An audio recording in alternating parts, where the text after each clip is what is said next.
Cette vidéo, c'est pour vous parler d'un concept très utilisé en SQL.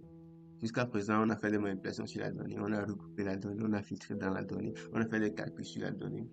Mais tout ça sur une seule table. Mais laissez-moi vous dire que dans la vraie vie ou en entreprise, il est rare que vous ayez toutes les informations qui vont vous permettre vraiment de tirer de la valeur d'une donnée stockée dans une seule table. La manière dont la plupart des entrepôts de données sont modélisés est qu'il y a des informations dans plusieurs tables. Si nous prenons l'exemple de nos sites de e-commerce, il y a une table uniquement dédiée à l'utilisateur. Là, on a son nom, son prénom, toutes les informations, son numéro de téléphone, son adresse mail et autres. Toutes les informations liées à l'utilisateur. Et là, on sait que c'est la table liée à l'utilisateur. On aura maintenant une autre table liée aux transactions des utilisateurs.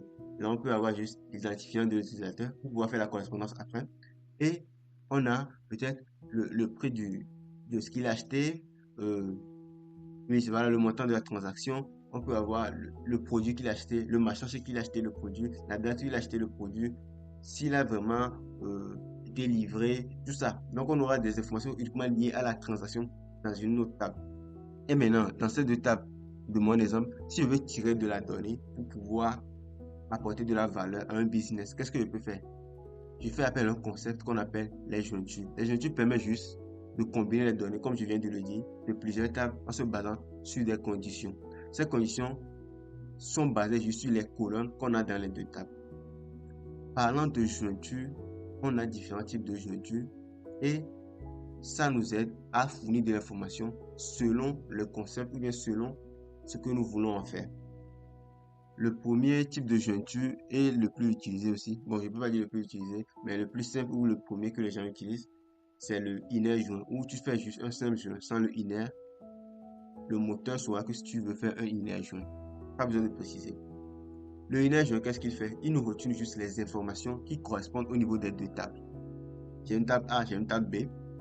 Je veux maintenant les informations qui correspondent dans les deux tables. Je fais un inner joint et je me base sur des colonnes des deux tables. Il me renvoie juste la correspondance. On a le full joint. Le full joint, lui, contrairement au inner joint, il vous renvoie tout. Maintenant, dans les lignes où il n'y a pas de correspondance, il vous met des nuls. C'est ce que lui fait.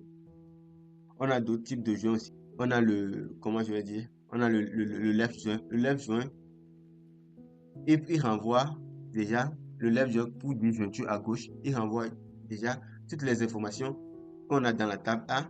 Et au niveau de la table B, il renvoie aussi les correspondances. Et là où il n'y a pas de correspondance, qu'est-ce que lui fait? Il ajoute juste des nuls là-bas. Contrairement à ce que le inner joint allait faire, le inner joint allait juste enlever les lignes où il n'y a pas de correspondance. Même au niveau de la table A, on ne les aura pas. Mais ici, il laisse toutes les lignes de la table A, envoie les correspondances de la table B, et là où il n'y a pas de correspondance, il met juste des valeurs nulles. On a aussi le right joint. Le right joint fait la même chose que le inner joint, jusque ici, c'est une jointure à droite. Ça veut dire qu'il va laisser toutes les lignes de la table B et maintenant venir joindre les lignes de la table A. Et là où il n'y a pas de correspondance, il met juste des nuls. Donc, on a plusieurs types de joints. Là, on a aussi une jointure qu'on peut faire entre une même table. Je peux prendre la table A et je viens la joindre sur la table A. J'ai déjà eu à faire ce genre de manipulation. Et c'est ce qu'on appelle en SQL le self-joint.